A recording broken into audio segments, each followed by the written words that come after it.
खुश कैसे रह सकते हैं, प्रश्न था। अब फिर लेटर को ढूंढना पड़ेगा, इसलिए हमने प्रश्न याद कर लिया।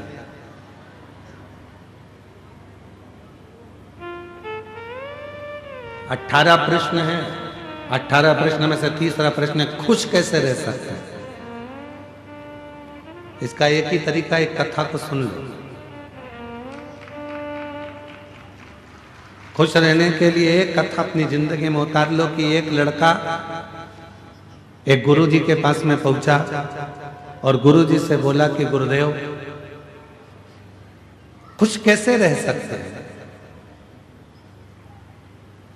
गुरुजी ने कहा चल मैं तेरे को बता दूंगा खुश कैसे रह सकते हैं। ये मेरा पानी का जो हंडा है इसको तू थोड़ा सिर पे रख ले, अपने को थोड़ा काम कर कर आते हैं, फिर मैं बताऊंगा तेरे को। उसने सिर पर पानी का हंडा रख लिया, दोनों हाथों से पानी पकड़कर चलता रहा 2 किलोमीटर, 3 किलोमीटर, 4 किलोमीटर, 5 किलोमीटर चलता। अब उसके हाथ भी दुखे, सिर भी दुखे, चलते जा। कुछ कैसे 6 किलोमीटर चलने के बाद वो इतना थक गया, गुरुजी ने आखिरी में कहा बेटा अब तू इस पानी के मटके को नीचे रख दे।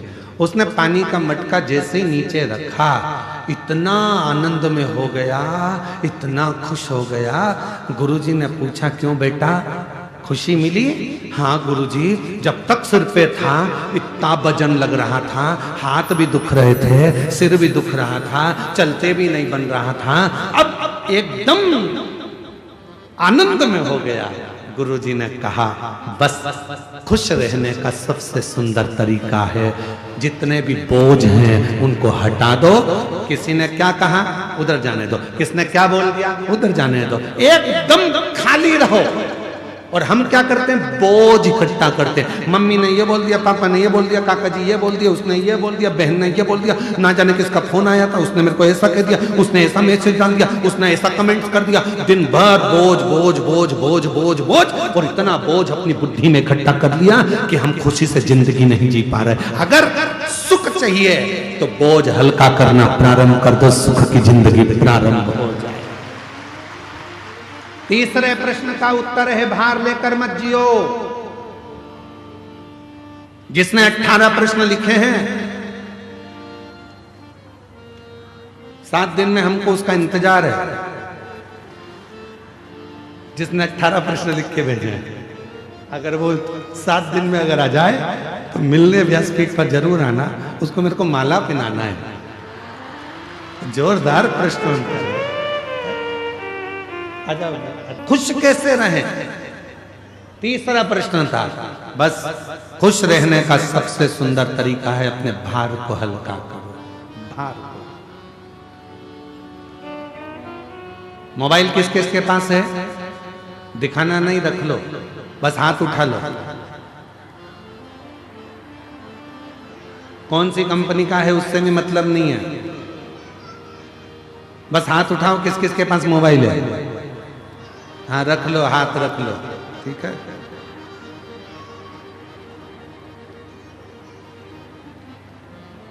फोटो आते हैं मोबाइल में, वीडियो आते हैं मोबाइल में। ज्यादा ग्रुपों में जुड़ जाओगे, ज्यादा फोटो ज्यादा वीडियो आना चालू हो जाएंगे। आता जाएगा आता जाएगा आता जाएगा आता जाएगा आता जाएगा आता जाएगा, बाद में मोबाइल एकदम हैंग हो जाएगा, फिर हिलेगा न डुलेगा। बोलो बोलो सही है कि गलत है? ना हिलेगा न डुलेगा।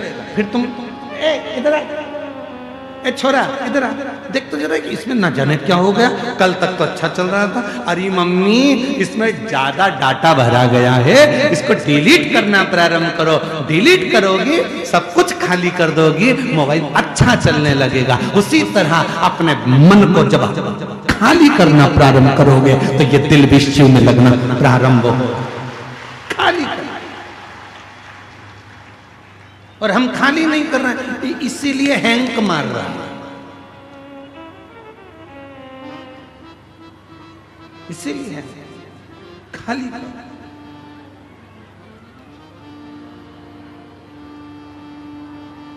काम काम की चीज रखो जो तुम्हारे काम की है, बाकी का क्या रखा। कचरा इकट्ठा मत करो। इसने निंदा कर दी, उसने बुराई कर दी, इसने अपशब्द कह दिया, उसने ताना दे दिया, उसने आड़ा टेढ़ा कह दिया, उसने ये बोल दिया, उसने वो। दुख किसको नहीं है? संसार में अगर जन्म लिया है तो संसार में जब हम और आप क्या, भगवान भी अगर इस संसार में जन्म लेते हैं तो उनको भी दुख का सामना करना पड़ता है। कर्म का भोग सबको भोगना पड़ता है। और हम पहले भी कहे, आज फिर कहते हैं, तुम्हारे घर के माता पिता से नहीं डरना, मत डरो। गुरु से नहीं डरना, मत डरो। संतों से नहीं डरना, मत डरो। तुम्हारे घर के बुजुर्गों से नहीं डरना, मत डरो। रिश्तेदार से नहीं डरना, मत डरो। नातेदार से नहीं डरना, मत डरो। मंत्री संतरी कलंतरी से नहीं डरना, मत डरो। किसी से नहीं डरना, मत डरो। परमात्मा से भी नहीं डरना, मत डरो। गुरुओं से नहीं डरना, मत डरो।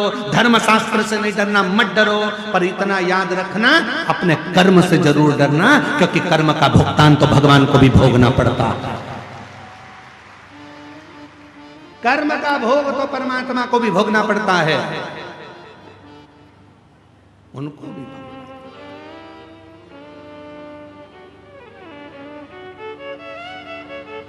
मां जानकी जी ने एक चिड़िया को कैद में रखा था, तो मां जानकी जी को कैद में रहना पड़ा। राम जी ने छुपकर बाली को बाण मारा था, वही बाली ने छुपकर कृष्ण अवतार में भगवान कृष्ण को बाण मारा था।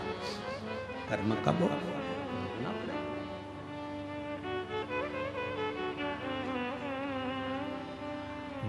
मत बुरे कर्म कर बंदे, वरना पछताएगा। भगवान की आंखों से तू बच नहीं पाएगा, तू बच नहीं पाएगा। अरे ओ अज्ञानी, मत करना नानी, तेरे कर्म का फल भी तू ही पाएगा। जैसा किया तूने तेरे आगे आएगा।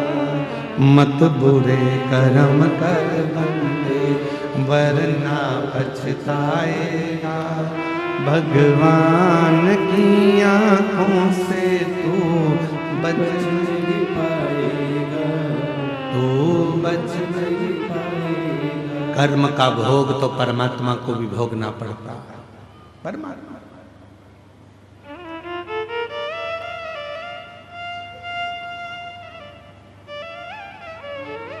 किसने नहीं भोगा? किसने?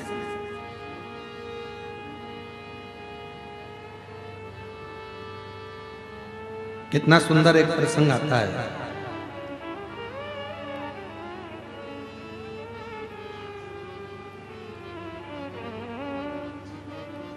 एक सेठ जी सबको पैसा उधार देते थे, सब।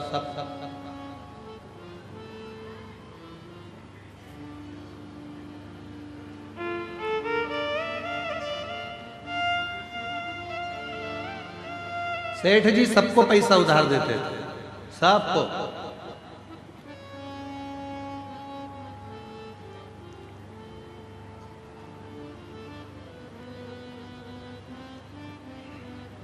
उनके बोर्ड पर लिखा था, हमारे यहां पैसा उधार मिलता है।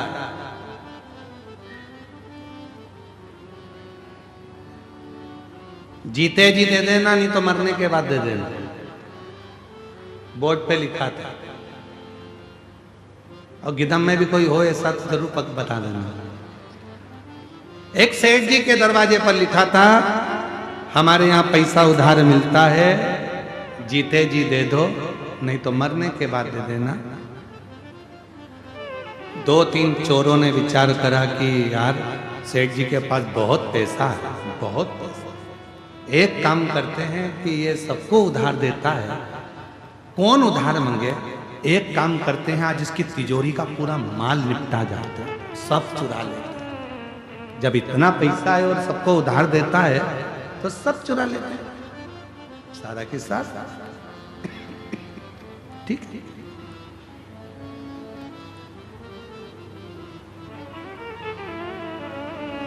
चोरों ने विचार करा आज रात्रि को सेठ जी के तिजोरी में से माल चुराना,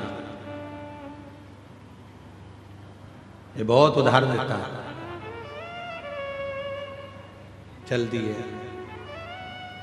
सारे चोर इकट्ठे होकर भैंस के तबेले में पहुंच गए, जहां पर भैंस बनती थी, जहां मईस बनती थी।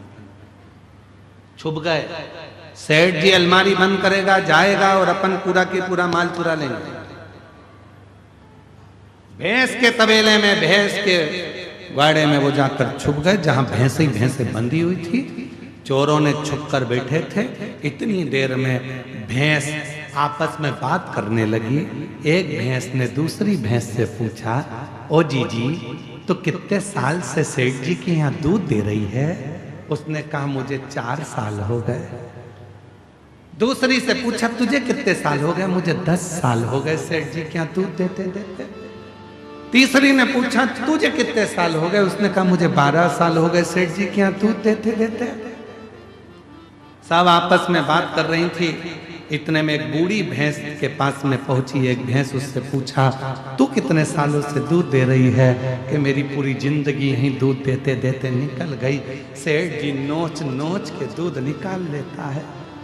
तो उसने पूछा बूढ़ी भैंस से, एक बात बता, आखिर अपन सब सेठ जी के घर में इतना दूध क्यों दे रहे हैं? कि सेठ बहुत समझदार है, उसने दरवाजे पर लिख कर रखा है उधार लिया है, जीते जी दे दो नहीं तो मरने के बाद देना। मैं जीते जी नहीं दे पाई, इसलिए मरने के बाद भैंस बन के निचोड़ निचोड़ के निकाले जा रहा है, सारा दूध निकाले जा रहा है सारा। इसलिए मेरी जीजियों मेरे जी जाओ, सावधान इंडिया, सावधान हो जा। किसी का लिया है तो दे दो, नहीं तो मरने के बाद वो नोच नोच के निकालेगा। फिर अगला जन्म ना जाने कौन सा होगा और हमको चुकाना पड़ेगा। भगवान की कृपा है जो अच्छे कुल में जन्म लिया, भगवान की कृपा है अच्छे घर में जन्म लिया, भगवान की कृपा है अच्छी पत्नी, अच्छे बच्चे मिले, भगवान की कृपा है जो 2 रोटी खाने को मिली, भगवान की कृपा है जो पूरा शरीर अच्छा दिया, और भगवान की कृपा है जो कहीं अच्छे लोगों से मिला दिया, ये उसकी कृपा है। इसलिए प्रयास करो कि अच्छा कर्म कर कर जाना, बुरा कर्म कर कर उसके सामने पहुंचो तो मुख दिखा सकते, मुख दिखा सकते, कर्म। कितना सुंदर व्याख्यान। कश्यप बाबा का कथा आती है, कश्यप ऋषि की कथा आती है। कश्यप बाबा स्वयं एक यज्ञ की रचना करे और उस यज्ञ की रचना करने में कश्यप बाबा को गौ माता की जरूरत पड़ी कि गाय लाओ, यज्ञशाला में बांधना है। कश्यप ऋषि गाय लेने के लिए वरुण देवता के पास चले गए। वरुण जी गाय चाहिए। वरुण जी ने कहा कश्यप बाबा गाय तो दे दूंगा, पर गाय के बछड़े भी हैं, इनको भी लेकर जाओ। कश्यप ऋषि ने कहा मुझे गौ माता से मतलब है, मुझे बछड़े से कोई मतलब नहीं, मुझे बछड़ा नहीं चाहिए। खूब समझाया वरुण बाबा ने, पर नहीं माने कश्यप ऋषि। आखिरी में फिर यज्ञशाला में पहुंचे। विद्वान ब्राह्मणों ने कहा इस यज्ञ को पूर्ण करने के लिए गौ माता की जरूरत है, गाय ला कर दो। कश्यप ऋषि गए। आधी रात को वरुण जी की गौशाला में जाकर गौ माता को खोल कर लेकर आ गए। उनके बछड़े रंभाने लगे, चिल्लाने लगे बछड़े। जब गौशाला में से बछड़े की आवाज आई, वरुण जी दौड़ कर गए। जाकर देखा बछड़े रो रहे थे। क्या हुआ? गौशाला में जाकर देखा तो गाय नहीं थी, पर बछड़े थे। मालूम पड़ा कि कश्यप ऋषि यज्ञ को कराने के लिए गाय लेकर चले गए। बछड़े खोलकर कश्यप बाबा के यज्ञशाला में वरुण जी पहुंच गए। वरुण जी ने कहा कश्यप बाबा आप यज्ञ करो, मना नहीं है, आप गौ माता को रखो, मना नहीं है, पर इन बछड़ों को भी साथ में रखो। गाय बिना बछड़े के कैसे रहेगी? बछड़े के बिना गाय सुनी और गाय के बिना बछड़ा सुना। कश्यप ऋषि नहीं माने, यज्ञ करने के लिए केवल गौ माता की जरूरत है, इसलिए गाय को रखूंगा, बछड़ा नहीं चाहिए। वरुण जी ने हाथ जोड़ लिए, आप या तो गाय वापिस कर दो या फिर बछड़े रखो। पर कश्यप बाबा नहीं माने। आखिरी में वरुण जी जाते जाते कह दिया, सुनो कश्यप ऋषि, तुम ऋषि हो गए अपनी जगह के, संत हो गए अपनी जगह के, मैं वरुण आज श्राप देता हूं, तुम्हारा अगला जन्म वसुदेव के रूप में होगा। और जैसे मेरे बछड़े अपनी गाय के लिए रो रहे हैं, वैसे ही तुम भी अपनी औलाद के लिए रोओगे। और वो वसुदेव जी के घर में बच्चे हुए और रोना वसुदेव बाबा को पड़ा, रोना वसुदेव जी को पड़ा। कर्म का दंड मनुष्य को भोगना है। अगर परमात्मा ने हमको अच्छा हाथ दिया, अच्छा पांव दिया, नेत्र दिया, शरीर दिया, सारा शरीर अच्छा बनाया, परमात्मा को धन्यवाद देना कि तेरी कृपा से प्राप्त हुआ, तूने दिया, तेरी करुणा से। मेरे परमात्मा ने सारी इंद्रियों को श्रेष्ठ दिया। ऐसी कोई इंद्री नहीं है जो मेरे परमात्मा ने आपको बेकार दी। नेत्र दिए दर्शन करने के लिए, मुख दिया भगवान का भजन करने के लिए, श्रवण दिए कान सुनने के लिए, हाथ दिए जितना बन जाए परमार्थ का कार्य करिए, सेवा करिए, श्रृंगार करिए, भगवान की भक्ति करिए। और चरण दिए कि प्रयास करो कि अपने घर से निकलकर शंकर के मंदिर तक जाओ और एक लोटा जल शिव जी को समर्पित कर।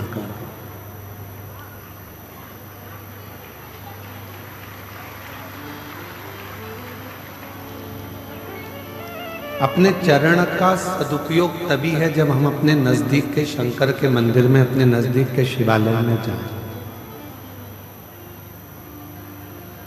अपने हाथों का सदुपयोग तभी है जब हम इन हाथों से कुछ अच्छा कर सकें।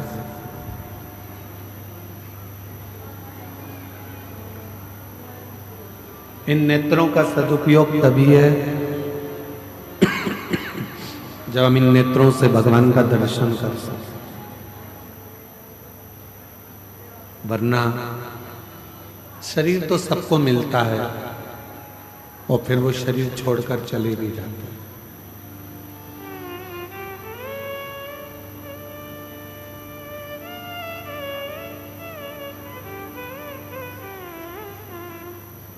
कहते हैं कि शिव जी को जब हम भजते हैं,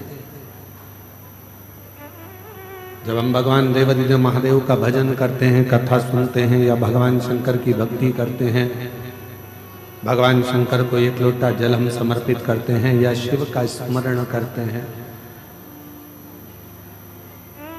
तब भगवान देवादिदेव महादेव हमसे एक संबंध जोड़ लेते हैं। और वो संबंध एक ऐसा संबंध होता है कि वो संबंध फिर टूटता नहीं।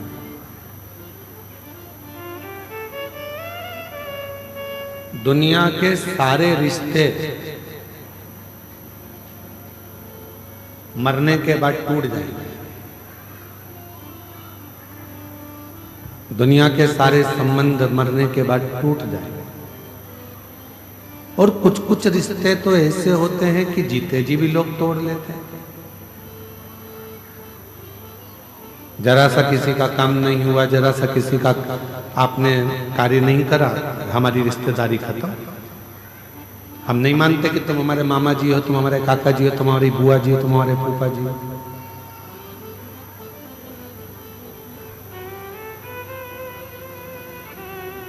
आज के समय के जितने रिश्ते हैं, आज के समय के जितने संबंध हैं, रिश्ते हैं, वो सब एक व्यापारीकरण में चल रहे हैं। तुम हमारा कोई काम करोगे तो हम तुम्हारा काम करेंगे, तुम हमारा ऐसा कर दोगे तो हम तुम्हारा ऐसा कर देंगे, तुम हमारे लिए ऐसा करोगे तो हम तुम्हारे लिए वैसा कर देंगे। ये आपसी का केवल लेन देन है और आपसी का व्यापारीकरण।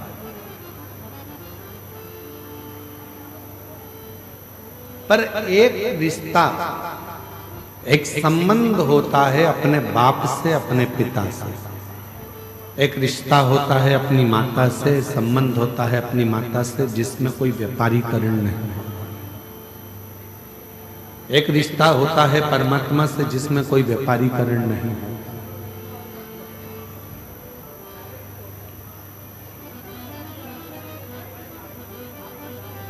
कहते हैं पानी जब बहुत उकलता है, बहुत तेज उकाली उसमें आने लगती है, दूध में, सब्जी में, पानी में जब बहुत तेज उकाली आने लगती है तो उस पर भाप आ जाती है। क्यों आती है वो भाप? उसको कंट्रोल करने के।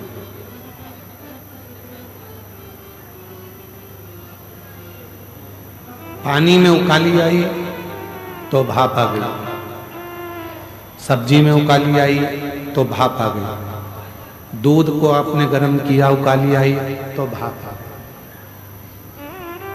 भाप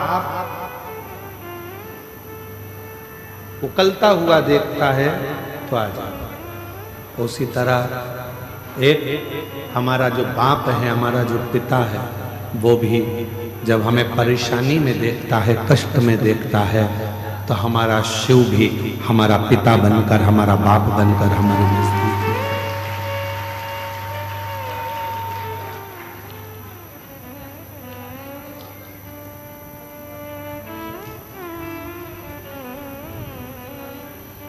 शरीर मिल जाए, प्राप्त हो जाए, जरूरी नहीं है कि वो शरीर तुम्हारा पूर्ण तरह से कार्य करे। जब तक कर रहा है तब तक उस परमात्मा की भक्ति में भी लगाओ और अपने परिश्रम में भी लगाओ। कोई तुमसे कह दे कि अपना घर छोड़कर बाबा बन जाओ, बिल्कुल मत बनो। जो बन गए हैं उनको नमन करो, प्रणाम करो। कोई तुमसे कहे कि तुम साधु बन जाओ, सन्यासी बन जाओ, संत बन जाओ, हाथ जोड़ जाओ। कोई तुमसे कह दे कि किसी नदी के तट पर जाकर बैठ जाओ, हाथ जोड़ जाओ। क्यों? शिव महापुराण की कथा कहती है कि दुनिया में सबसे सुंदर यदि कोई आश्रम है तो वो गृहस्थ आश्रम। संत को दिन भर में हजारों माला करना पड़ती है, जब करना पड़ता है तब भगवान प्रसन्न होता है। और घर में रहने वाले व्यक्ति को अगर सुबह शाम भगवान को केवल 2 बार भी नाम ले ले तो भी वो पार उतर जाता है, तर जाता है।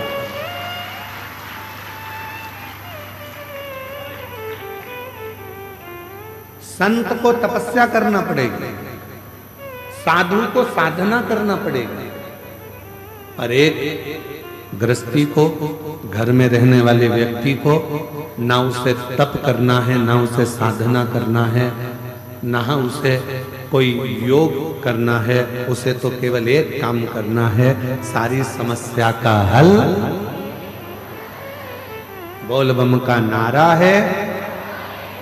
बस उसको अपनी जिंदगी में एक ही चीज करना है कि चलते फिरते काम करते करते भगवत नाम ले, भगवती स्मरण।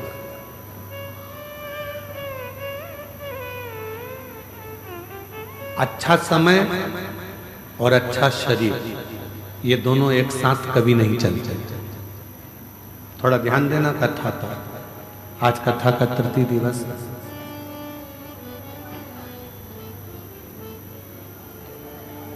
अच्छा समय और अच्छा शरीर कभी दोनों एक साथ नहीं चलेंगे। शरीर अच्छा रहेगा तो समय अच्छा नहीं रहेगा। जब समय अच्छा चलेगा तो शरीर ठीक नहीं चलेगा।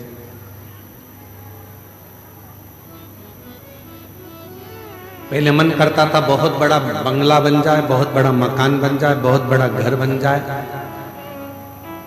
उस समय पर समय अच्छा नहीं था, शरीर अच्छा था तो लगता था कि मकान बन जाए, मकान बन जाए, मकान बन जाए, घर बन जाए, मकान बन जाए।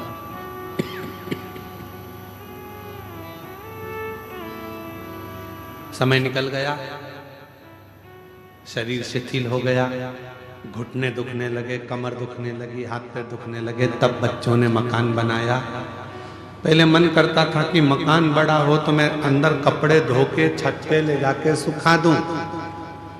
इतना बड़ा मेरा मकान हो, इतनी बड़ी मेरी छत हो, इतना बड़ा मेरा पूरा भवन हो कि मैं कहीं भी मेहमान आए तो ऊपर ले जाकर उनको बिठाऊं, ऊपर घूमूं, यहाँ घूमूं, वहाँ घूमूं। उस समय शरीर अच्छा था, समय अच्छा नहीं था। जब समय अच्छा आया तो मकान बन गया, मकान तो बन गया पर शरीर अच्छा नहीं रह पाया। अब तुमसे कोई कहे ऊपर जाके कपड़े डाली आओ तो क्या भैया हाथ जोड़ूं, तू चले जा, हमारे बस का। शरीर ठीक है, शरीर अच्छा था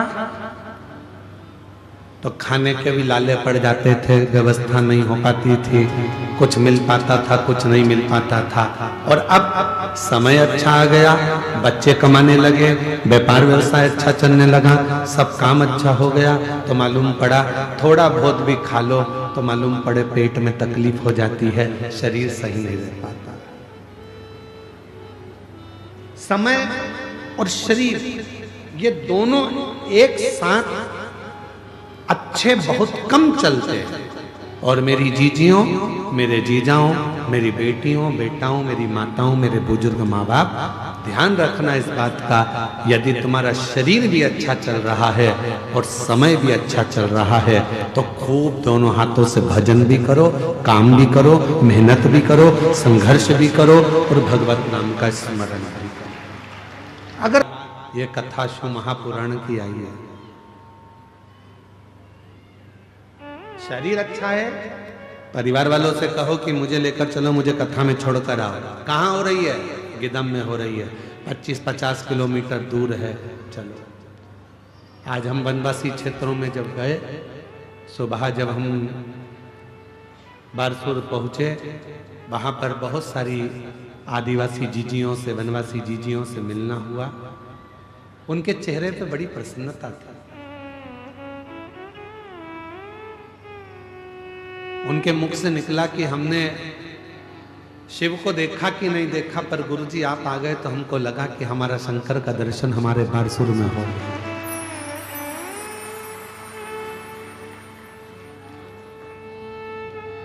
एक बहन अंदर आंख में आंसू भरकर रोने लगी, मंदिर के अंदर उसके आंसू देख रहे। हम शिव जी को जल चढ़ा रहे थे बारसूर के मंदिर में, 32 खंबा मंदिर में, और उसकी आंख में से जल बह रहा था। हमने कहा दीदी तुम रो क्यों रही हो? तो कहा गुरुजी पहली बार हमारे क्षेत्रवासियों ने इतनी आनंद के साथ, ये पूरा क्षेत्र नक्सल क्षेत्र रहा है, पर हमारे क्षेत्र में हमने पहली बार बच्चे से लेकर बूढ़े तक के व्यक्ति के चेहरे पर प्रसन्नता देखी है। ये शिव की, ये शिव।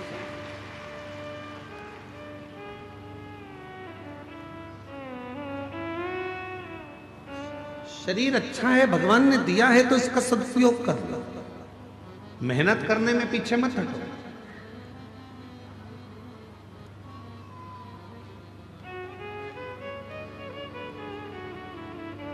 भगवान को पाने के लिए बहुत बड़ी तप की, बहुत बड़ी साधना की, बहुत बड़े उपास की, बहुत बड़े व्रत की भी जरूरत नहीं पड़ती। यहां तक शिव महापुराण की कथा कहती है कि अपने हाथ से इतना दान कर कर जाना कि तुम्हारे मरने के बाद कोई 12 और 13 ब्राह्मण को भोजन कराए कि नहीं कराए मालूम नहीं है। अपने खुद इतने व्रत कर कर जाना कि तुम्हारे मरने के बाद कोई एकादशी का व्रत करे कि नहीं करे। लोग मरने के बाद एकादशी दान देते हैं, इधर देते हैं कि नहीं देते वो हमको नहीं मालूम है। इधर छत्तीसगढ़ में इस साइड चलता है कि नहीं चलता? चलता है क्या? मरने के बाद बड़े बेटे ने 2-5 एकादशी दे दी, पोते ने दे दी, बहू ने दे दी, हमारे दादी चली गई, दादा चले गए, परदादा चले गए, उनको हमने इतनी एकादशी दी। फिर लोग मरने के बाद 2-5 एकादशी करते हैं। क्यों करो? किसी के एकादशी की तुमको जरूरत नहीं पड़ना चाहिए। अपन खुद अपने जीते जी एकादशी का व्रत कर लो, अपने जीते जी ब्राह्मण भोज करा लो, अपने जीते जी भगवत भजन कर लो, अपने जीते जी स्मरण कर लो। मरने के बाद कोई कराए कि ना कराए, अपने जीते जी अपन स्मरण करो। सीखो।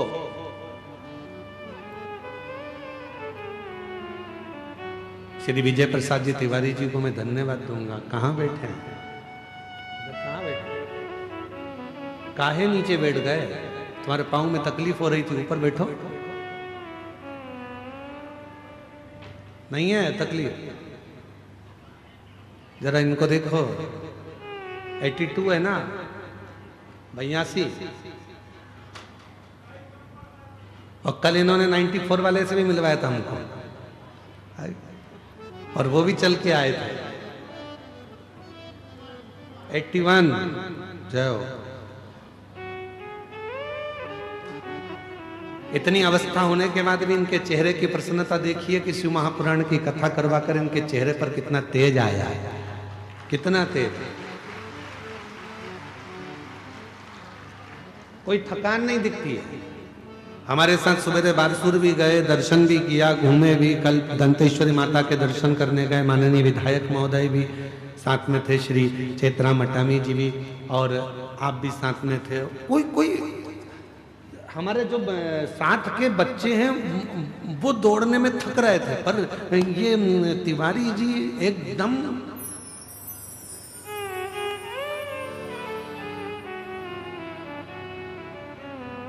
फिट, एकदम आनंद में।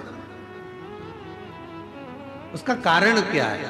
उसका कारण केवल एक है कि उससे मिलने की आस, उस परमात्मा को पाने की आस, और उस भगवान की भक्ति को धारण करने की आस हमको आनंदित कर देती है। उससे मिलन की आस। और मेरे भोले तेरा सहारा है,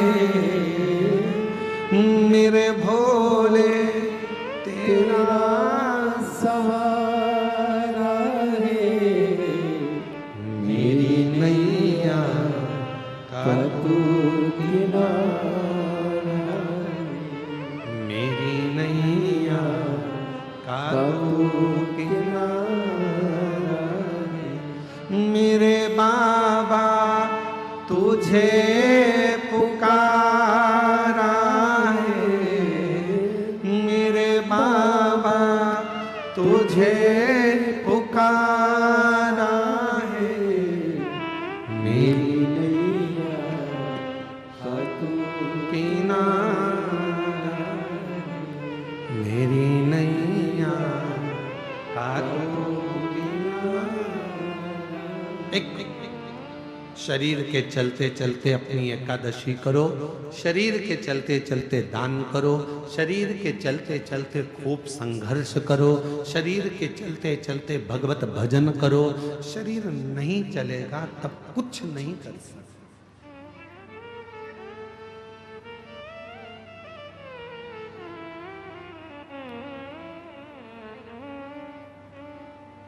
शरीर चले जब तक तीर्थ कर लो, कथा सुन लो, और तुम्हारी घर में चले तब तक दोनों हाथों से दान और धर्म कर लो, दोनों हाथों से पुण्य कर लो, सत्कर्म कर लो। जब तुम्हारे घर में नहीं चलेगी ना, 5 रुपए भी तुम अपनी किसी को दे नहीं पाओगे। यहाँ तक कि बेटी को भी अगर कुछ देना है तो 50 बार सोचना पड़ेगा, देऊंगी और कोई ने देख लिया तो।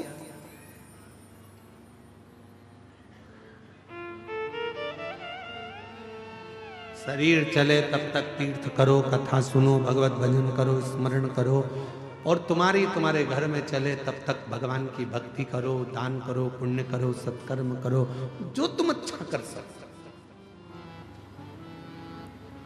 फिर मौका नहीं मिला।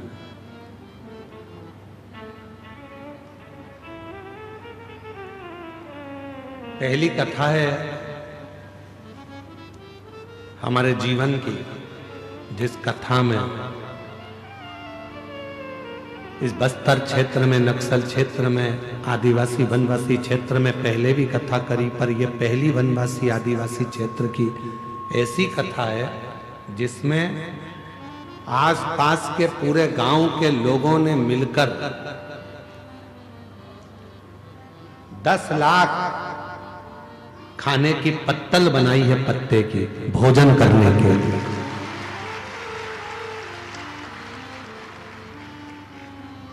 जब तक शिव कृपा ना करे दुनिया में कोई कुछ कर ही नहीं सकता, कुछ नहीं।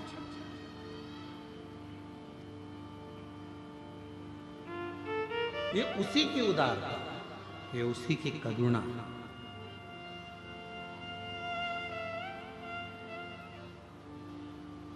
आप उसको भजो, आप उसका स्मरण करो, कैसे नहीं देगा वो? क्या मानते हो भोलेनाथ जी को आप? बोलो बोलो जरा, सब गिदम वाले बोलो। पिता, बहुत बढ़िया। शिव को अपना बाप मानो, क्योंकि एक रिश्ता ऐसा होता है जिसमें देना नहीं पड़ता है, वो अपने को देता रहता है हमेशा। वो बाप और बेटी का रिश्ता, वो बेटे और बाप का रिश्ता। एक सिर पर बोझ रखकर यदि तुम चलोगे, गुरुजी ये दुख है, ये दुख है, दुख है, तो आगे नहीं बढ़ पाओगे। जिस समय पर कुबरेश्वर बाबा की धरा पर सीहोर कुबरेश्वर धाम जिंदगी में जब भी पहुंचो, उस बाबा की धरा पर रहने का प्रयास करो।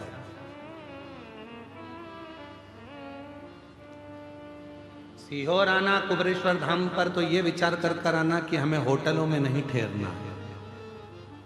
सीहोर आना कुबरेश्वर धाम पर तो ये विचार कर आना कि हमको किसी के घर में या किसी होटल में जाकर नहीं ठहरना। गांव में बेटी आ जाए और मामा जी के यहाँ ठहरे या काका जी के यहाँ ठहरे तो बाप को अच्छा नहीं लगता। अगर कुबरेश्वर धाम सीहोर आओ तो किसी होटल में मत ठहरो, अगर ठहरना है तो अपने बाप के घर कुबरे भंडारी के दरवाजे पर आकर ठहरो। भले कमरा ना मिले तो कुबरेश्वर धाम पर गादी, ओढ़ने का कम्बल सब निःशुल्क मिलता है। ओढ़ो, वापस जमा कर दो, वहां कोई चीज का पैसा नहीं लगता। गादी भी बिछाओ, कम्बल भी ओढ़ो, यहाँ तक भोजन व्यवस्था निःशुल्क है। और अभी थोड़े दिन की बात है, वहाँ एक बहुत बड़ा टीन शेड बन रहा है, 400 शौचालय बन रहे हैं, वहाँ पूरी व्यवस्था हो जाएगी। तुम्हें कहीं जाने की जरूरत नहीं, किसी होटल में ठहरने की जरूरत नहीं। तुम बाप की बेटी हो, अपने पिता के घर में आई हो, तो उसी की यहाँ दरी बिछा कर सो जाओगी और वो करुणा कर दे। किसी होटल में ठहरने की जरूरत नहीं है। अगर आप कुबरेश्वर धाम आओ, आप तो केवल उस बाप के घर में आए हो, तो बाप के यहाँ ठहरो। पिता के घर में जब ज्यादा लोग आ जाते हैं तो दरी बिछा के ही तो सोते हो अपने बाप के घर में। बोलो बोलो, ईमानदारी से बोलो। 4-5 बहन आ गई, जमाई आ गए, बच्चे आ गए, तो पिताजी क्या कहेंगे? बेटा ये गादी पड़ी है, दरी पड़ी है, बिछा लो, सब यहाँ लाइन से सो जाओ। बस बाप के आंगन में ऐसे ही सो लो। इस भाव से बाबा को भजते हो, बाबा उसको स्वीकार करते। समय अच्छा चले, शरीर अच्छा चले, अच्छा करिए। जीवन में हम जैसा करेंगे वैसा हमको भोगना पड़ता है। परमात्मा की कृपा से शरीर मिला है तो परमात्मा में समर्पित हो। हम ये नहीं कहेंगे तुमसे कि तुम घर छोड़ो, परिवार छोड़ो, कुटुंब छोड़ो, नाते छोड़ो, रिश्ते छोड़ो, कुछ मत छोड़ो, पर अपने घर में रहकर मेहनत भी करो, संघर्ष भी करो और शिव की भक्ति भी करो। शिव भक्ति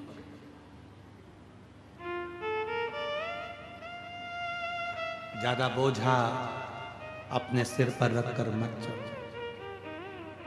कितना बोझ था मां सती के सिर पर, कितना बोझ। कथा में जरा सा स्मरण करिएगा कि मां सती की सिर पर कितना बोझ था।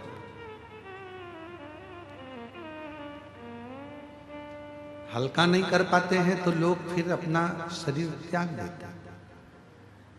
कभी आपने विचार करा कि भगवान देवाधिदेव महादेव की धर्म पत्नी माता सती, दक्ष प्रजापति की बेटी मां सती,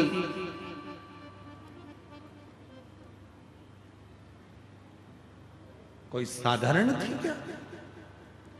पर इतना डिप्रेशन में पहुंच गई मां सती, इतना टेंशन मां सती की जिंदगी में हो गया, इतना चिंता मां सती के जीवन में आ गई।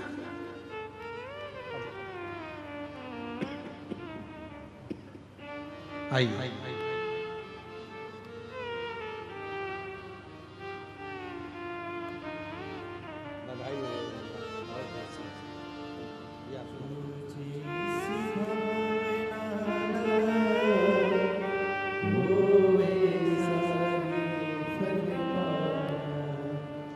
नहीं खाली उसे, एक बार जोरदार ताली बजाओ। बाबा की कृपा से प्रत्येक वर्ष हर साल कावड़ भरने के लिए कुबेरेश्वर धाम जाते हैं और जितनी बार जाते हैं उतनी बार बाबा से कुछ लेकर आते हैं। ये शिव मां सती की जिंदगी में कितना कितना भार होगा, जरा विचार करिएगा। मां सती के जीवन में कितना कितना भार मस्तक पर चढ़ गया होगा जो मां सती ने अपने प्राणों को त्याग दिया। मां सती ने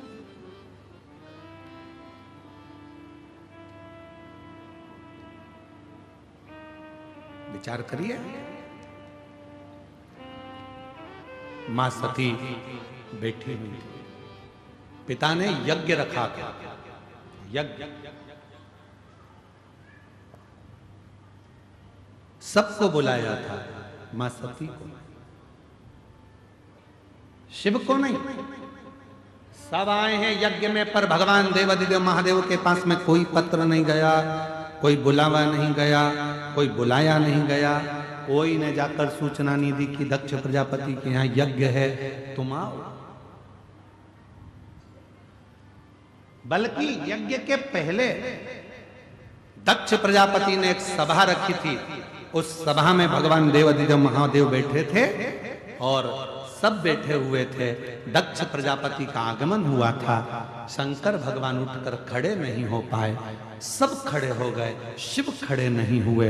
तो दक्ष प्रजापति को क्रोध आ गया था, श्राप दे दिया, हे शिव, मेरी बेटी सती का विवाह तेरे साथ में हुआ है और तूने अपने ससुर का अपमान करा है। मैं तुझे श्राप देता हूं कि तू शमशान में निवास करेगा। जैसे ही शंकर भगवान ने सुना शमशान में निवास करूंगा, शिव जी प्रसन्न होने लगे, नाचने लगे। भगवान ब्रह्मा विष्णु ने पूछा, भोलेनाथ आपको श्राप लगा है और आप नाच रहे हो? शंकर भगवान कहते हैं, इसको श्राप कहते हैं क्या? मेरे ससुर मेरे बारे में कितना अच्छा सोचे हैं, मेरे ससुर ने मेरे लिए कितना अच्छा सोचा। उन्होंने मुझे शमशान का निवास दिया। मेरे ससुर के बराबर दुनिया में कोई ससुर नहीं होगा जो इतना अच्छा सोचा। प्लाट भी दिलाया तो ऐसी जगह दिलाया जहां कोई कब्जा ही नहीं करेगा। इससे जोरदार जगह कहां होगी? लोग मकान पर कब्जा कर सकते हैं, दुकान पर कब्जा कर सकते हैं, फैक्ट्री पर कब्जा कर सकते हैं, जगह पर कब्जा कर सकते हैं, पर दुनिया का कोई व्यक्ति नहीं कि जहां पर व्यक्ति को जलाया जाता हो उस जगह पर कब्जा कर ले।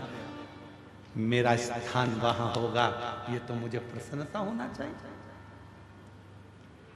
प्रसन्नता। पर दक्ष प्रजापति ने ठीक नहीं किया, ठीक नहीं किया।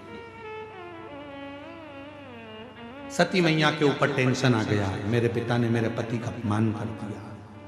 चिंता में पड़ गई, बहुत ज्यादा चिंता। कितनी चिंता होती है जब घर में शादी होती है और शादी के समय पर जीजी को तो खूब पूछो, बहन जी बहन जी बहन जी, और जीजा जी को फूफा जी को मत पूछो। तो वो सत्यनारायण भगवान की पंजेरी का प्रसाद खा के फूफाई करते रहते।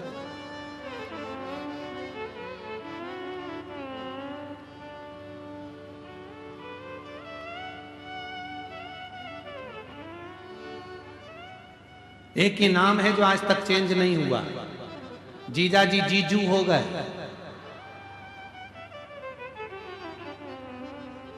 मामा मामू हो गए, चाचा चाचू हो गए,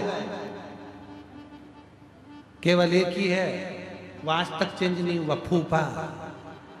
इनको किसी ने फूफू नहीं किया, बस एक ही चेंज नहीं, बाकी के सब चेंज हो गए, वो चेंज ही नहीं हो।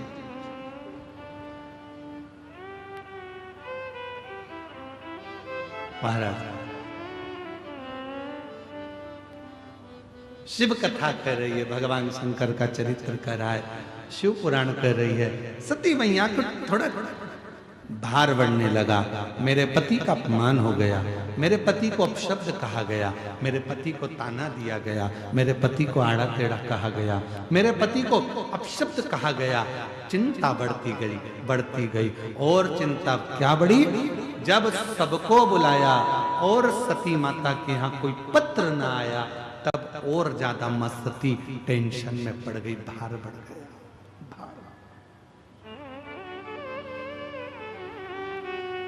शिव जी के पास पहुंची, बाबा भोलेनाथ जी ने समझाया, क्या हो गया सती, तुम्हारा चेहरा उतरा हुआ है। सती ने कहा, प्रभु मेरे पिताजी के यहाँ यज्ञ है, सबको बुलाया पर अपने को नहीं बुलाया। शंकर भगवान बोले, कितनी अच्छी बात है, सबको बुलाया अपने को नहीं बुलाया, कुछ देना भी नहीं पड़ेगा। उनको मालूम है इनकी परिस्थिति ठीक नहीं है तो क्या देंगे, इसीलिए नहीं बुलाया होगा। चिंता मत करो, तुम तो अपने घर में आराम से रहो। सती कहने लगी, ऐसी कोई बात होती है, ठीक है। सती को समझा दिया। थोड़ी देर बाद वहीं से देव ऋषि नारद निकल कर चले गए, श्रीमन नारायण। और जैसे ही नारद जी निकल कर गए, सती मैया ने नारद जी को देखा, नारद जी को देखते से सती ने अपना चेहरा नीचे कर लिया, पर देव ऋषि नारद ऊपर से नीचे आ गया और नीचे आके श्रीमन नारायण, श्रीमन नारायण। सती मैया ने कहा, लड्डू खाओगे? नारद जी बोले, नहीं, अब तो तुम्हारे पिताजी के घर खाएंगे। अच्छा, तो तुम भी जा रहे हो? हाँ। तो इतने में देव ऋषि नारद ने कह दिया, मैया तुम्हारे यहाँ पत्र नहीं आया, तुम्हारे पिता अपने दामाद को भूल गए। सती मैया बोली, अब तो ऐसा होता है कि घर के लोगों को पत्र की जरूरत नहीं पड़ती है, इसलिए नारद जी तुम जाओ। तो नारद जी ने कहा, जब पत्र की जरूरत नहीं है तो तुम हमारे साथ चलो, हम तुमको घुमा के लाते हैं यज्ञ में। ना ना, नहीं जाऊंगी मैं, पति की आज्ञा नहीं, मैं नहीं। नारद जी चले गए। थोड़ी देर बाद में गरुण जी जा रहे थे, उन्होंने भी यही कहा। वरुण जी जा रहे थे, उन्होंने भी यही कहा। सती के मन में उत्कंठा जाओ।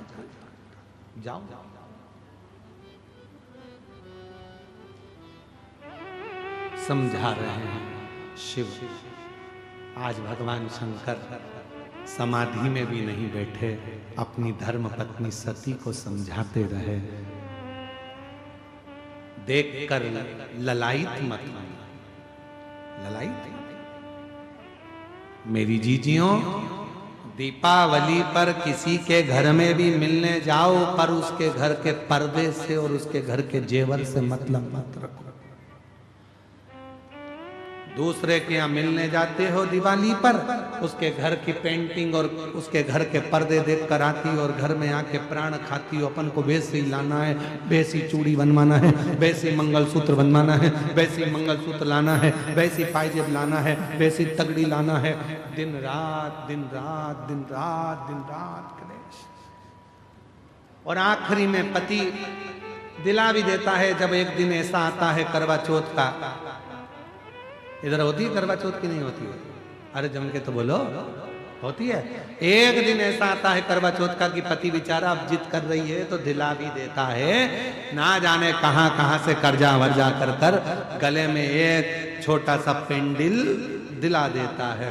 पर जिस दिन वो करवा चौथ की पूजन करती है और वो अपने पति का चलनी में मुंह देखती है, ये तो पति को देखती है, पति उसके गले का मंगलसूत्र 50,000 का देखता है।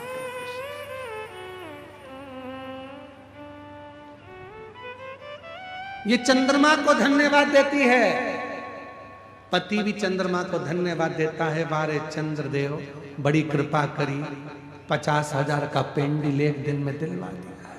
बड़ी कृपा, बड़ी कृपा। पर कुछ भी हो, ये करवा चौथ के दिन जब सिर पे पल्लू लेके फिर पांव पड़ती है तब पति चंद्रमा को देखकर कहता है इसको परमानेंट ऐसी क्यों नहीं कर देता है।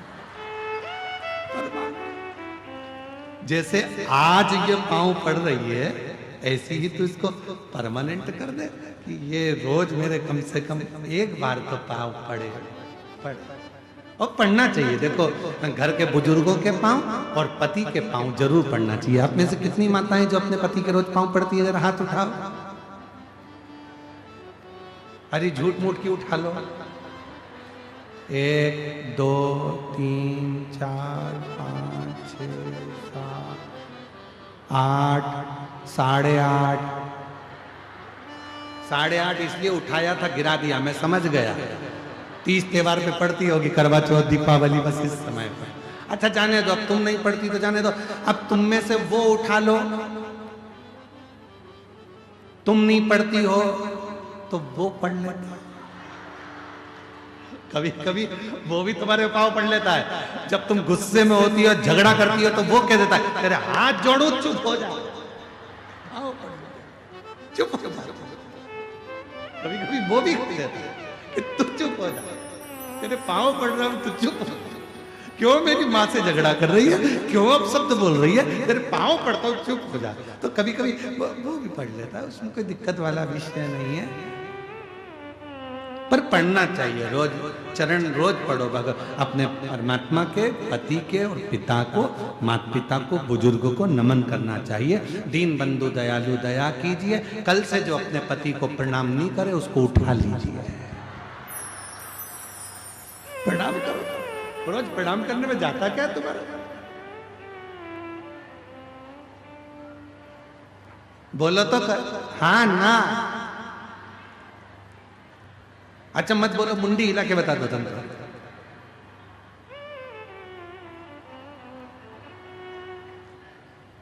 करना चाहिए, रोज प्रणाम करने में थोड़े ना कुछ घटता है, अपना कुछ नहीं करता। वो बड़े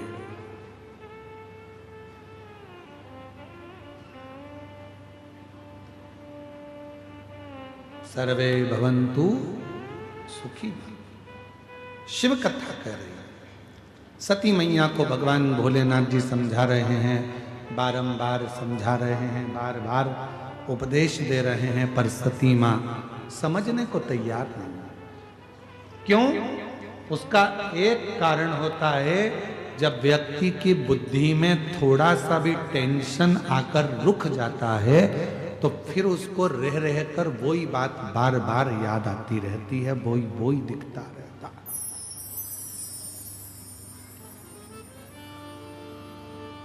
मेरी जीजियों, मेरे जीजाओं, मेरी बेटियों, बेटाओं, मेरी माताओं, मेरे बुजुर्ग माँ बाप, ध्यान रखना, जब भी चिंता में घिरो तो एक बार अपने घर में लगे हुए दर्पण को, कांच को अवश्य देखा करो कि दर्पण कैसा होता है। उसके सामने जो आता है वो खड़ा होता है, वो दिखता है, और जैसे ही कोई हट गया दर्पण पूरा खाली हो जाता है। उस दर्पण से हमको सीखना चाहिए कि ज्यादा अपने अंदर भरना नहीं है। दर्पण एकदम खाली है, आओ सामने खड़े हो जाओ, भरा दिखेगा, हट गए दर्पण खाली हो जाएगा।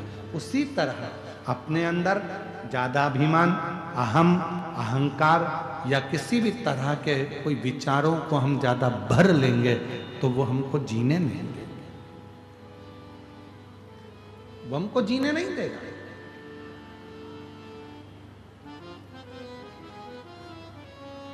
सही जीने के लिए,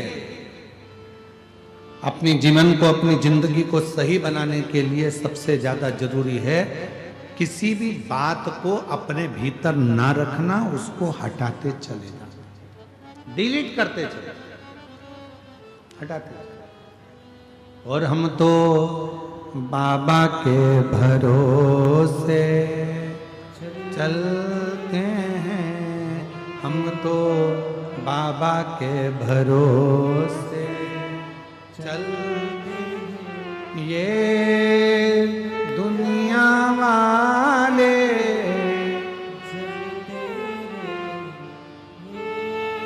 दुनिया वाले हम तो बाबा के भरोसे चलते हैं, डमरू वाले के भरोसे चल,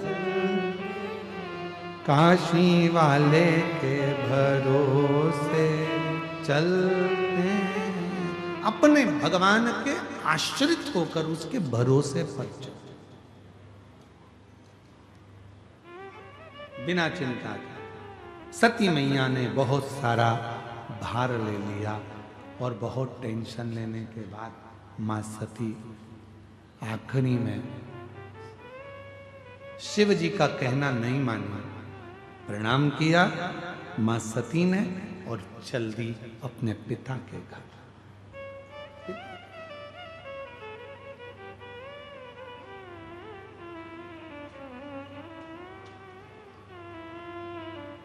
जो आवाज लगाई माता सती ने, पिताजी पिताजी, बाबुल सामने खड़े थे दक्ष प्रजापति, पर सती को देखकर भी उन्होंने आदर के शब्द नहीं बोले,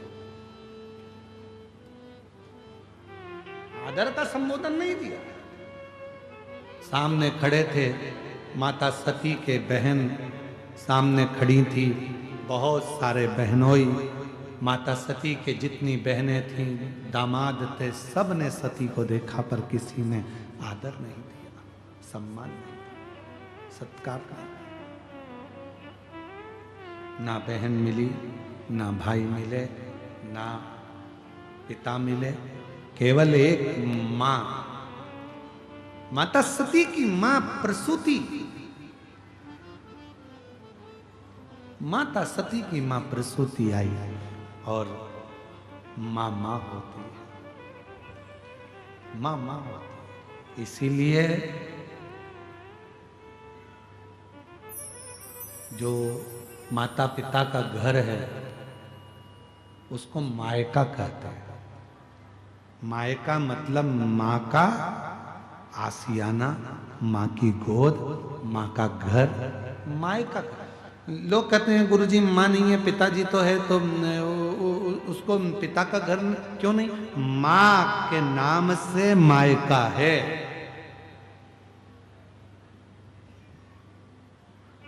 मां है तो समझ लेना कि मायका भी है।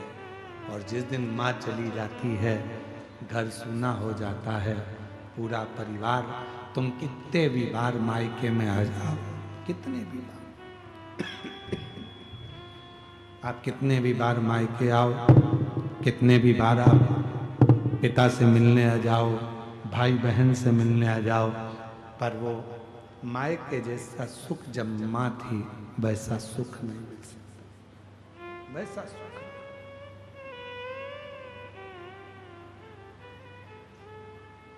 इसलिए मेरा निवेदन मेरी जीजियों से, जीजाओं से, मेरी बेटियों से, मेरे बेटाओं से, मेरे बुजुर्गों से एक निवेदन करूं, बूढ़ी से बूढ़ी मां भी हो जाती है तो भी उसको अपने मायके की याद आती है। कितनी भी बूढ़ी हो जाए, मायके वालों को चाहिए, भले बाप मां ना हो, पर भाभी और भैया को चाहिए कि अपनी बूढ़ी से बूढ़ी बुआ को भी, अपनी से बूढ़ी बहन को भी एक बार तो फोन कर लिया, एक याद कर।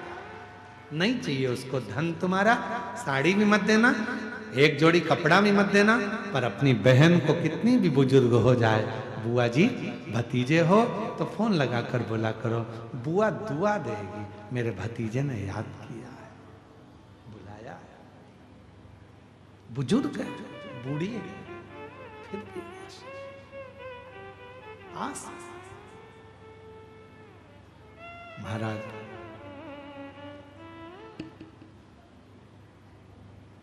कितना सुंदर शिव पुराण की कथा में एक वर्णन आता है, कालाधिपति महाकाल राजा की, मेरे शंकर भगवान की एक बहन थी जिसका नाम था क्षिप्रिया। शिवजी की बहन क्षिप्रिया।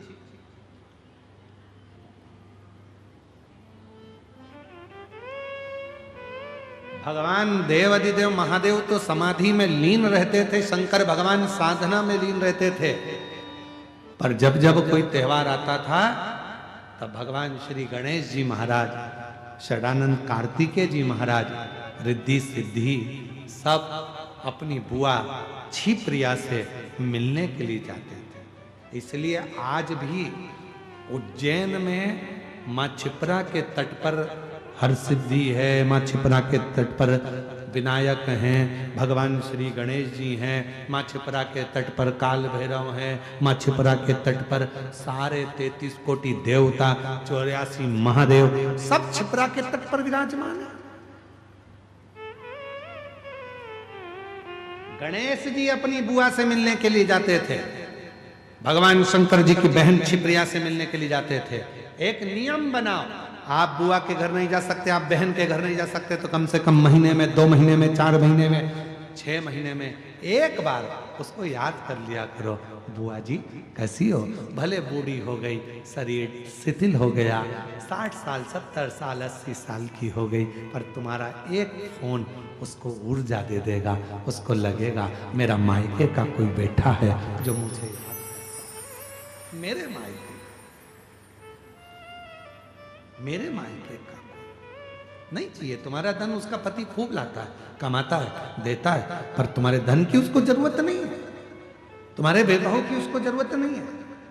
जैसे मेरे शंकर भगवान को तुम्हारे वैभव की जरूरत नहीं, मेरे शंकर भगवान को तुम्हारी दौलत की जरूरत नहीं, मेरे शंकर भगवान को तुम्हारे धन की जरूरत नहीं, मेरे शंकर भगवान को तो केवल तुम्हारे निर्मल मन की जरूरत है। तुम दिल से पुकार लोगे, शिव तुम्हारे सामने आकर प्रकट हो जाएगा। करुणा तुम्हारे तो जमाई हैं, इतने में तो दक्ष प्रजापति ने कह दिया जमाई नहीं यम है। क्रोध आ गया मां, क्या करूंगी ऐसा शरीर रखकर जिसके पति को यम कहा जा रहा है। शिव का ध्यान करा माता सती ने, यज्ञ कुंड की अग्नि की ओर भागी मां सती और अपने प्राणों को त्याग दिया। हाहाकार मच गया,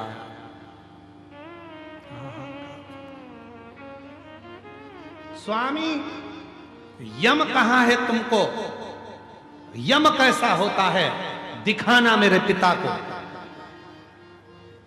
शिव ने जटा में से एक बाल तोड़ा, दे फेंका, वीरभद्र उत्पन्न कर दिया। ऐसा रुद्रगण सामने आकर खड़ा हो गया। आज्ञा प्रभु। भगवान कहते हैं जाओ अब दिखाओ जमाई कैसा होता है। जाकर दक्ष प्रजापति का शीश काटा, शीश कटा, अग्नि में गिरा,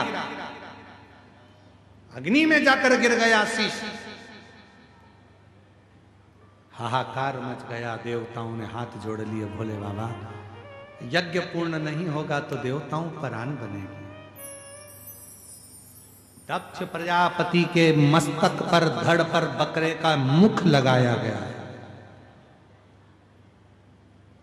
थर थर कांप रहा था दक्ष प्रजापति।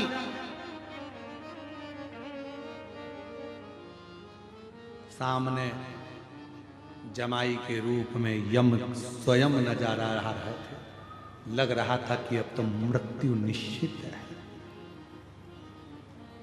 निश्चित। इसलिए आज भी ससुर के प्राण छूटते हैं तो जमाई को सामने नहीं रखते। अब तुम्हारे इधर ऐसा होता हो तो बात दूसरी हो, पर अगर बहुत बुजुर्ग कोई व्यक्ति है और प्राण जा रहे हैं तो जमाई सामने नहीं आता।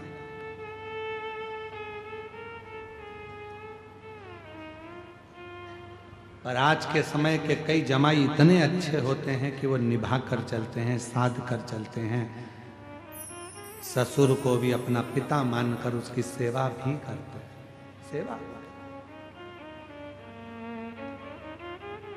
और कई ऐसे हैं जो आज भी अकड़ में जीते, हम तुम्हारे बाप की क्यों सेवा करें, हम तुम्हारे पिताजी को क्यों लेने जाएं, हम तुम्हारे पिताजी को क्यों छोड़ने जाएं, हमें तुम्हारे पिताजी से क्या मतलब। अरे उन्होंने अपनी बेटी दी है।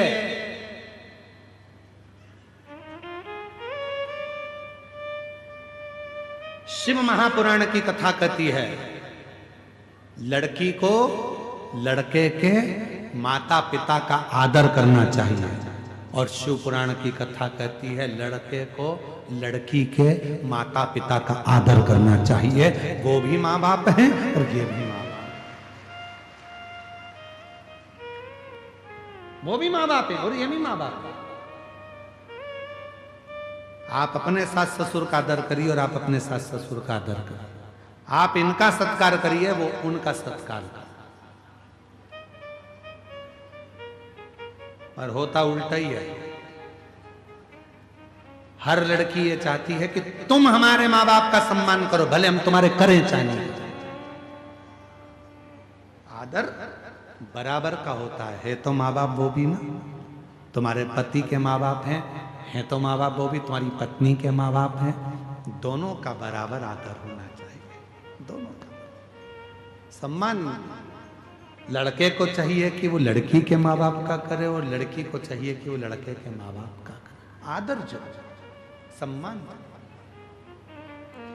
जब भी लड़की अपने लड़के के पति के माँ बाप से मिले तो चेहरे पर प्रसन्नता हो, और जब भी लड़का दामाद अपनी पत्नी के माँ बाप से मिले तो उसके चेहरे पर प्रसन्नता हो। भगोने जैसा मुंडा नहीं, भगोने जैसा। पर ना जाने कौन सी अकड़ रहती है, कुर्सी पर ऐसे बैठेंगे जैसे कि हम दामाद हैं तो हम काय को। जाओ जरा चाय लिया और मन में सोचे थे जूता ला दे, चाय तुम्हें मालूम नहीं है हम दामाद हैं। अरे नमन हो, जैसे हमारी बहन नम्रता रखती है आपके घर में, वैसी नम्रता आप रखिए हमारे घर में, तो चलता है परिवार, नहीं तो कोई परिवार चलता। दोनों की नम्रता, दोनों की सरल, दोनों की सरल। बेटियों से निवेदन है वो भी लड़के के जो पति है तुम्हारा उसके माँ बाप का पूरा आदर करिए। जब भी सास ससुर से मिलो वो दो शब्द कह भी दें, ताना दे भी दें, तो भी तुम्हारे चेहरे की हंसी नहीं जाना चाहिए, तुम्हारे चेहरे पर प्रसन्नता रहना चाहिए। वो कितनी भी गाली दे दें तो भी तुम्हारे चेहरे की प्रसन्नता खत्म नहीं होना चाहिए। वो झगड़ा भी कर ले तो भी चाय बनाकर अपनी सास को जरूर पिलाओ। ज्यादा गुस्सा आए, बहुत तेज गुस्सा आ रहा है सास के ऊपर भी किसी के ऊपर भी, तो थोड़ी अदरक को ज्यादा कूट लो, ज्यादा पर चाय बनाकर पिलाओ।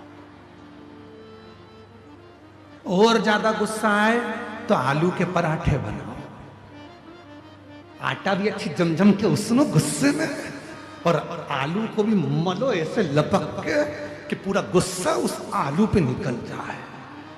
तो आलू के पराठे खा लो, चाय बना के पी लो, पर अंदर गुस्सा मत रखो।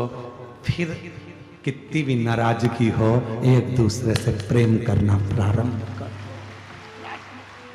प्यार इसमें करो, केवल मोबाइल पर नहीं। आई मिस यू, केवल मोबाइल पर नहीं। मिस यू की जगह लिखो आई विथ यू, तुम्हारे बिना रह नहीं सकती, तुम मेरे साथ हो। माँ, मम्मी तुमसे बात नहीं करती हूँ तो मेरी चाय नहीं पचती है, मम्मी तुमसे झगड़ा नहीं करती हूँ तो रोटी का मजा नहीं आता, इसलिए झगड़ लेती हूँ। आई विथ यू, मैं तुम्हारे बिना रह नहीं सकती। माँ तुम सास नहीं मेरी माँ हो। और दामाद से निवेदन है ससुराल में जाना तो उसको भी याद आए तुम्हारी कि मेरा दामाद नहीं मेरा बेटा आया है। आई विथ यू, तुम्हारे बिना नहीं रह सकता, अच्छा लगता है। पापा तुमसे मिलता हूं ना अच्छा लगता है, मम्मी कभी कभी आता हूं ना अच्छा लगता है, अच्छा लगता है। अब मालूम पड़े सास इधर मुंह फुलाए, बहू उधर मुंह फुलाए, दोनों उधर वो अपने कमरे में बैठ के न्यूज़ चैनल देख रही हो और तुम इधर बैठ के कुमकुम भाग्य देख रहा है, काम जी प्रेम बड़ा। मां मिली है,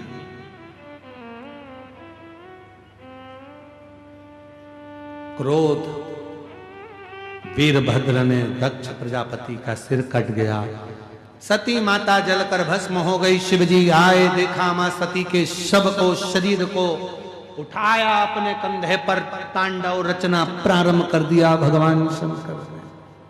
शिव ने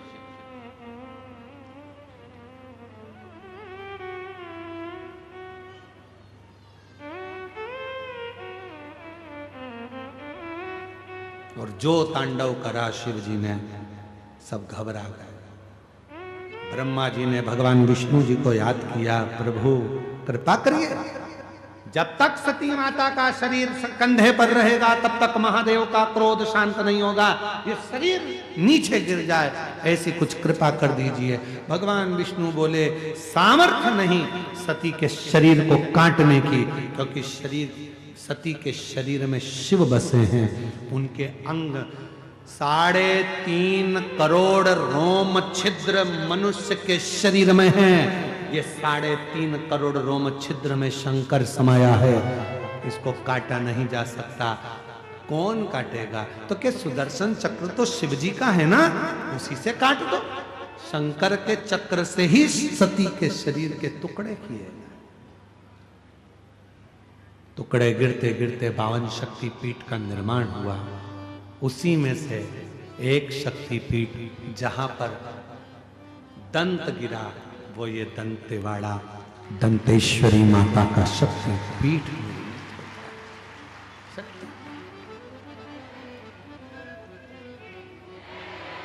दंत गिरा, शिव जी की प्रियता मां सती। आप इतनी संख्या में बैठे हो, अगर परिवार में कोई बुजुर्ग, रिश्तेदार में कोई बुजुर्ग मरा होगा और उसकी अगर राख समेटने के लिए गए होगे, तो पूछना उनसे उसमें सबसे खास चीज क्या उठाना पड़ती है। तो कहा उसमें से सबसे खास चीज अगर उठाना पड़ती है, अगर उसके दांत थे तो उसमें से दांत जरूर चाहिए, विसर्जन के कपाल जरूर चाहिए। अस्थियों का जब संचय किया जाता है, अस्थियों को उठाया जाता है, उसमें से दांत अलग से बीने जाते हैं। क्यों? वो प्रीता है।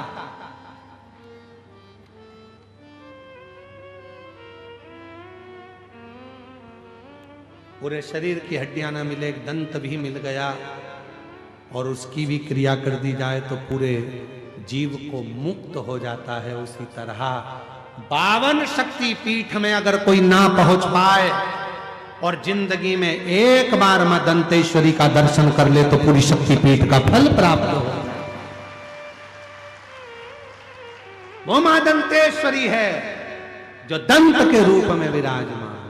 दंत ना जाने कितनों का काल हर लेती है, ना जाने कितनों का दुख हर लेती है, ना जाने कितनों का कष्ट हर लेती है।